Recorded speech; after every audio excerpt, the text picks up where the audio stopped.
Your anxiety isn't a disease. It is the exact reason your ancestors didn't go extinct.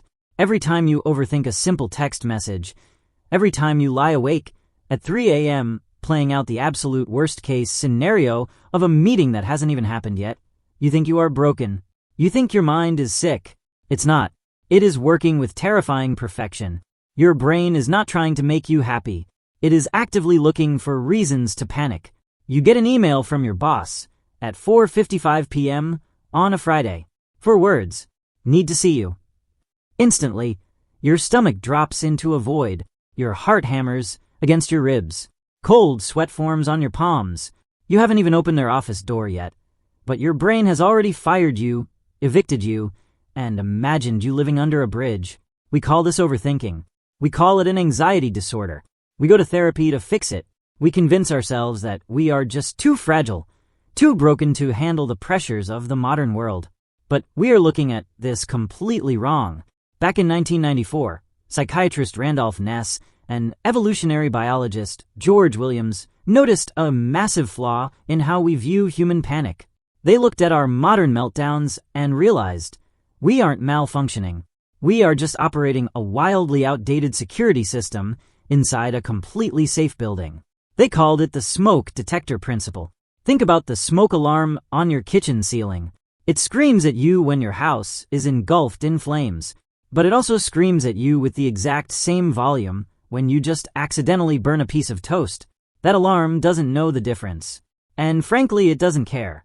To the alarm, a burnt crust is a house fire. To your brain, an unanswered text message is a literal death sentence.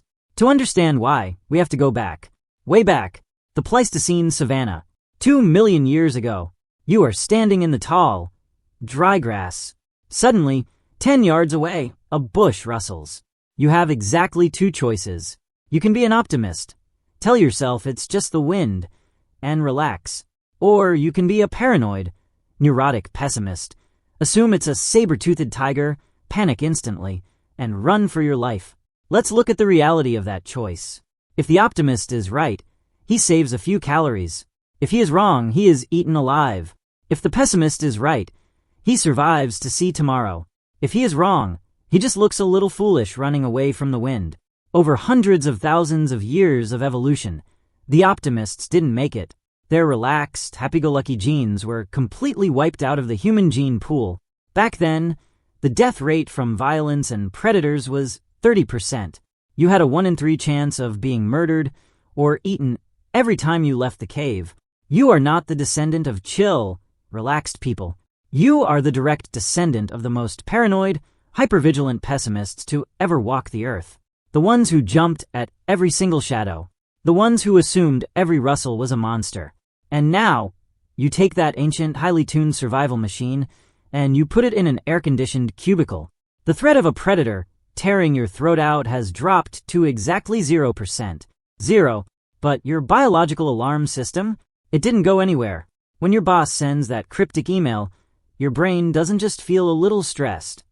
It literally floods your bloodstream with the exact same dose of cortisol and adrenaline as if a 150-pound leopard just dropped from the ceiling.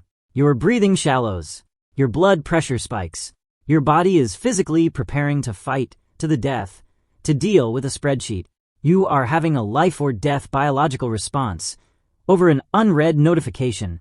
The system is heavily biased. It prefers to give you 99 false alarms, because missing just one real fire means you die. We spend billions of dollars every year trying to cure anxiety. We meditate. We pop pills. We drink chamomile tea. We try to force our ancient brains to feel peaceful. But peace is a modern invention. Nature doesn't care if you are happy. Nature doesn't care if you feel fulfilled. Nature only cares if you live long enough to pass on your genes. You are walking around with the most advanced threat detection software ever created. A brain built by the most paranoid survivors in human history. But we put it in a world with no fangs, no claws, no predators hiding in the tall grass. So the software just keeps scanning. It can't stop. It desperately looks for the tiger. And when it can't find one, it turns inward. It makes a massive tiger out of a looming deadline, out of an awkward conversation at a party, out of a harmless typo. People think anxiety is a tragic glitch in an otherwise perfect machine. I don't think it's a glitch at all. I think it is a weapon that forgot how to turn off. And in a world with nothing left to hunt, the only thing it can attack is you.